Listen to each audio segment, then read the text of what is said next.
আসসালামু আলাইকুম এভরিওয়ান। আজকে মুগ ডালের ঝরঝরে পোলাও আর রুই মাছের টিকিয়া কাবাব তৈরি করে দেখাবো। তাহলে ভিডিওটি দেখে নেওয়া যাক। প্রথমেই তৈরি করে দেখাবো মুগ পোলাও।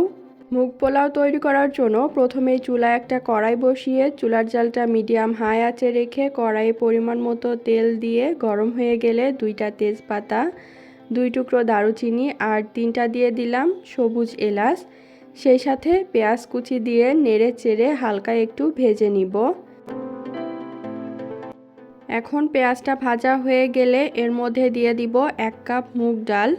মুগ ডালটাকে প্রথমে আমি ভেজে নিয়েছি, তারপর ডালটাকে ভালোভাবে ধুয়ে পানিটা ঝরিয়ে নিয়েছি। এখন ডালটাকে একটানা নেড়ে চেড়ে ভেজে নিচ্ছি আরও 2 থেকে 3 মিনিট। তারপর দিয়ে দিব পোলাওয়ের চাল।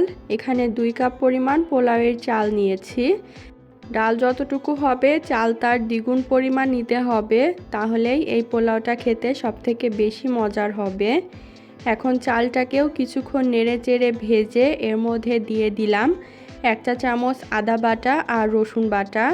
এই পোলাওটা তৈরি করতে মশলার পরিমাণটা খুবই কম লাগে, তাই পোলাওটা খুবই সহজভাবে অল্প উপকরণেই তৈরি করে নেওয়া যায়। এখন এর মধ্যে আমি পরিমাণ মতো পানি দিয়েছি, আর পানি দিয়েছি 6 কাপ। এখানে পোলাওটা আমি শুধুমাত্র পানি দিয়ে তৈরি করেছি, আপনারা চাইলে এখানে 4 কাপ পানি আর 2 কাপ তরল দুধও দিতে পারবেন। এখন ঢাকনা দিয়ে ঢেকে চুলার জালটা হাই আঁচে রেখে আমি জাল করব প্রায় 5 থেকে 7 মিনিট। তারপর ঢাকনাটা উঠিয়ে এর মধ্যে 5-6টা দিয়ে দিব কাঁচামরিচ চেরা আর স্বাদমতো দিয়ে দিব লবণ। তারপর সব কিছু একসাথে নেড়ে মিশিয়ে ঢাকনা দিয়ে ঢেকে অপেক্ষা করব চালের মধ্যে পানিটা প্রায় শুকিয়ে যাওয়া পর্যন্ত।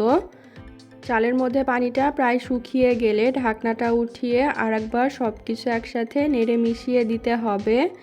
আর ওপর দিয়ে দিতে হবে পেঁয়াজ বেরেস্তা আর ঘি। তারপর চুলার জালটা একদম লো আঁচে রেখে ঢাকনা দিয়ে ঢেকে দিব 15 মিনিট। 15 মিনিট পর ঢাকনাটা না উঠিয়ে দমে দিব আরও 10 মিনিট। ফিরে আসছি 25 মিনিট পর।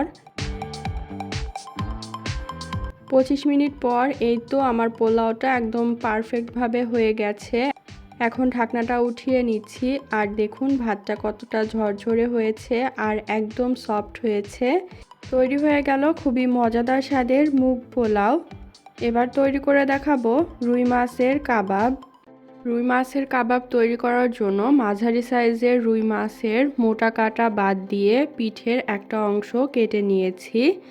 আর মাছের গাদার অংশটা নিতে হবে, পেটির অংশটা নেওয়া যাবে না। এখন মাছটাকে একটা কড়াইয়ের মধ্যে দিয়ে দিলাম, আর মাছের মধ্যে দিয়ে দিলাম 1 কাপের কিছুটা কম পানি, আর দিয়ে দিলাম স্বাদ অনুযায়ী লবণ আর সামান্য একটু হলুদের গুঁড়া। তারপর একটা চামচের সাহায্যে সব কিছু একসাথে নেড়ে মিশিয়ে দিব, আর চুলার জালটা অন করে হাই আঁচে রেখে এখন মাছটাকে সিদ্ধ করে নিতে হবে। মাঝে মাঝেই মাছটাকে আলতো করে একটু উল্টে পাল্টে দিতে হবে যাতে ভেঙে না যায়। আর যতক্ষণ না মাছের মধ্যে পানিটা সম্পূর্ণ শুকিয়ে যাচ্ছে ততক্ষণ পর্যন্ত মাছটাকে জাল করে নিতে হবে। এই যে মাছের মধ্যে পানিটা শুকিয়ে গেছে, এখন মাছটাকে উঠিয়ে ঠান্ডা করে কাঁটাটা বেছে নিব। তারপর একটা বড় বাটি নিয়ে নিলাম। বাটির মধ্যে প্রথমেই দিয়ে দিলাম 1/4 কাপের মতো পেঁয়াজ বেরেস্তা, 2-3টার মতো কাঁচামরিচ কুচি, ধনিয়া পাতা কুচি আর স্বাদ অনুযায়ী লবণ। এখন হাতের সাহায্যে সব কিছু একসাথে ডলে মেখে নিতে হবে। সব কিছু একসাথে মেখে নেওয়া হয়ে গেলে এখন এর মধ্যে আমি দিয়ে দিচ্ছি কাটা বেছে নেওয়া মাছ। সেই সাথে দিয়ে দিব একটা বড় সাইজের সিদ্ধ আলু। আলুটাকে ভালোভাবে ম্যাশ করে নিয়েছি। তারপর এর মধ্যে দিয়ে দিব আধা চা চামচ জিরা গুঁড়া, আধা চা চামচ ধনে গুঁড়া, আধা চা চামচ শুকনো মরিচের গুঁড়া, আধা চা চামচ গরম মশলার গুঁড়া। যেহেতু মাছটা সিদ্ধ করার সময় হলুদের গুঁড়া দিয়েছি, তাই এই পর্যায়ে আমি আর হলুদের গুঁড়া ব্যবহার করছি না। এখন সব কিছু একসাথে ভালোভাবে মিশিয়ে নেওয়া হয়ে গেলে এর মধ্যে আমি 2 টেবিল চামচ দিয়ে দিলাম আটা। বাইন্ডিংয়ের জন্য আটা, তার পরিবর্তে ব্রেড ক্রাম্ব দিতে পারবেন। তারপর সব কিছু একসাথে ভালোভাবে মিশিয়ে নিচ্ছি। এই তো কাবাব তৈরি করার জন্য মিশ্রণটা তৈরি হয়ে গেল। এখন হাতটাকে ভালোভাবে ধুয়ে নিয়েছি। এবার কাবাবের মিশ্রণ থেকে সামান্য একটু হাতে নিয়ে হাতের তালুর সাহায্যে প্রথমে চ্যাপটা করে তারপর চারিপাশটা সমান করে দিচ্ছি। এই যে একটা কাবাব তৈরি করে নিলাম, এইভাবে আমি বাকি কাবাবগুলো তৈরি করে নিব। তারপর কাবাবগুলোকে আমি তেলে ভেজে নিব, যার জন্য চুলার জালটা মিডিয়াম হাই আঁচে রেখে চুলায় একটা ফ্রাইং প্যান বসিয়ে ফ্রাইং প্যানটা গরম হয়ে গেলে এর মধ্যে তেল দিয়ে দিলাম। তেলটা যখন গরম হয়ে যাবে তারপর তেলের মধ্যে আমি একে একে কাবাবগুলো দিয়ে দিব। আর কাবাবগুলোকে কোনো রকম ডুবো তেলে ভাজা যাবে না, এরকম অল্প তেলেই কাবাবগুলোকে ভেজে নিতে হবে। তারপর কাবাবের এক পিঠ ভাজা হয়ে গেলে আমি উল্টে দিচ্ছি, এইভাবে আর এক পিঠ ভেজে নিব। কাবাবগুলো ভাজার সময় কোনো রকম চুলার জালটা কমিয়ে ভাজা যাবে না, সেক্ষেত্রে কাবাবগুলো খুলে যেতে পারে। এই যে দুই পাশ থেকেই কালার করে আমি কাবাবগুলো ভেজে নিলাম। এখন তেলটা ঝরিয়ে কাবাবগুলোকে আমি উঠিয়ে নিব।